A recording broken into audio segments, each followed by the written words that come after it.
tonight. It's really wonderful to see you all here.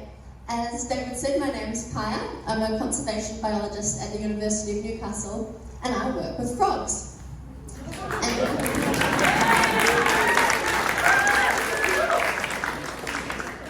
Not the reaction I was expecting.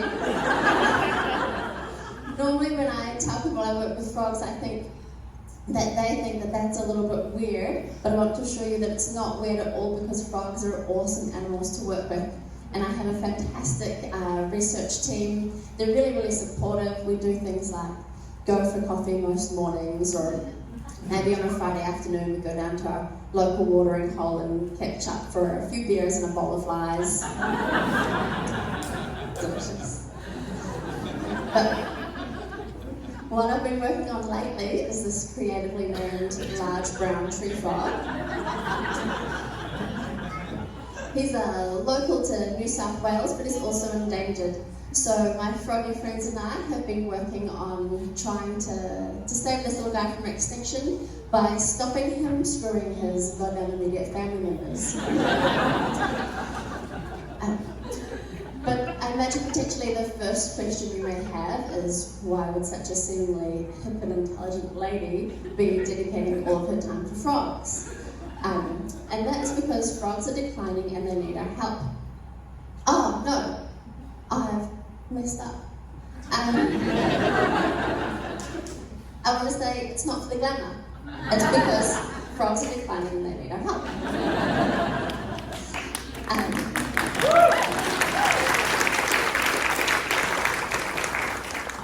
So 40% of the world's frog species are not doing well, with another 10% probably also not doing good, but we don't know because we haven't asked. But I can see some pessimists in the audience thinking, well, everything's declining, so what? Why should I care about small, slimy little frogs? What about something beautiful like a koala? But I want to tell you, frogs are a lot more bloody important than koalas. Frogs help us out heaps by eating gross things we don't like spiders and mosquitoes and flies, which are actually quite delicious. Frogs also help out lots of other animals by supporting countless ecosystems, by letting themselves be selflessly devoured by things like fish, snakes, birds, these guys. I mean, who does a koala feed? Not even the French.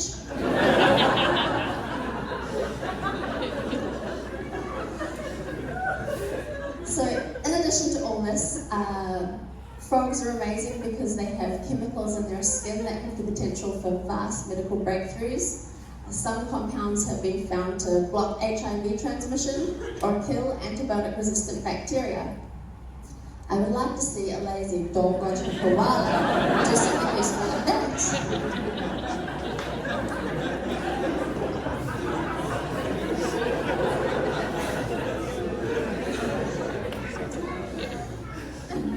But really, the question of why frogs comes up a lot for me. So I've spent my 15 years of university training using the latest cutting-edge technologies to try and get a better answer to that question for you.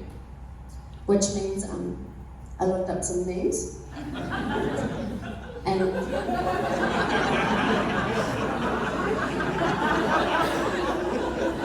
actually, and from the rigorous survey results, I have found that frogs are actually badass these days.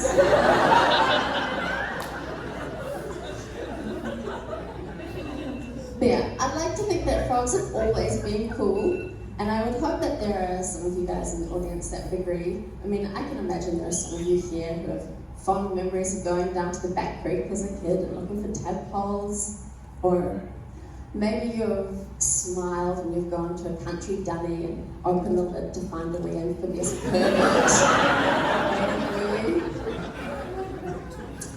But really, we don't see frogs all that often, so when we find one, it's like, a secret little glimpse into a hidden natural world. But in addition to all this, I think frogs are really, really cool because they're so old. And I'm not just talking about Joe Biden and Bob Catter old. I'm talking about really ancient lineages of animals.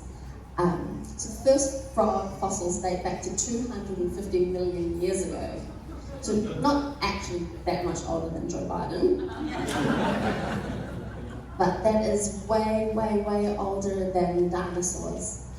It's even older than grass, actually heaps older than grass.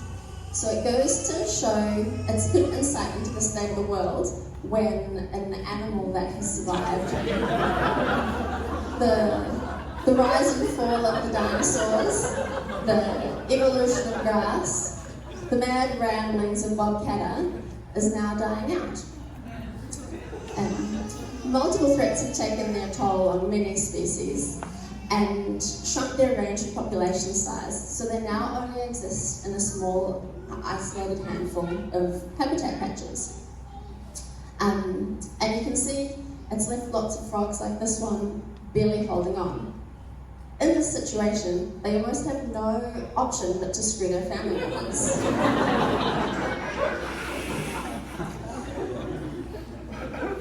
And this leads to inbreeding, and I'm sure you all know that inbreeding is bad. Inbreeding can lead to reduced genetic diversity and an increase of genes that are unhealthy. It can reduce fitness and also reduce reproductive success. So in other words, it's not healthy, and in many cases when you have a small isolated gene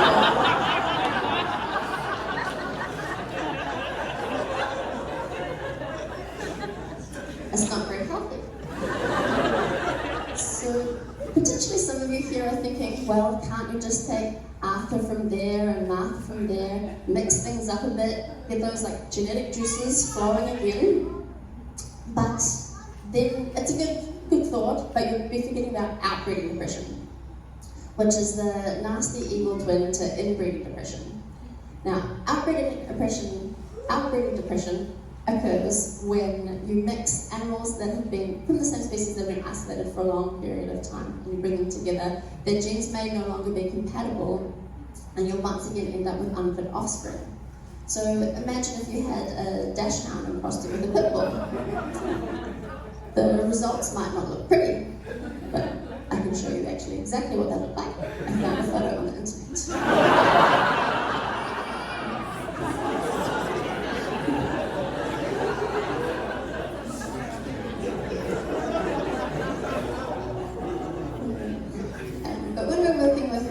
Vulnerable endangered species where there's not many left, we need to be a little bit more cautious. And it's this fear of not knowing what will happen to the offspring that prevents a lot of conservation translocations taking place or population mixing. And what we really need to understand is how far removed is too far when looking to cross isolated populations of the same species. Dachshund and pit bull, clearly too far. Pit bull and German shepherd, where you get a fine-looking dog. This is a mix that may save our species, and this is the kind of mix that we want to find for our large brown tree frog. So to do this, we want to take a few animals from every population, bring them into captivity, and cross every possible population combination. And first we aim to do this traditionally by helping frogs with their totem profiles. Giving them some copies of 50 Shades of Green.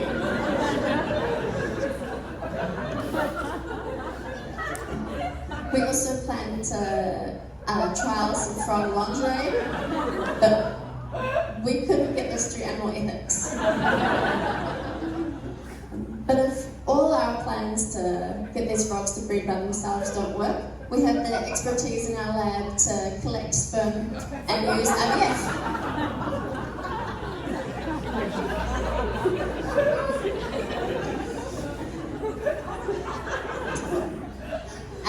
And so once we have all our little frogs bred from all these different population crosses, we can then test their fitness by using things like measuring how far they jump, how loud they call, and the quality of their sperm.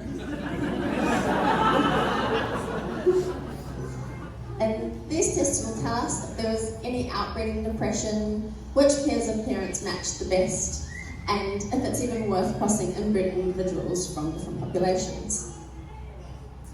These details will allow us to plan a reproductive future translocation and help us create individuals that have a healthy, wholesome family dynamic.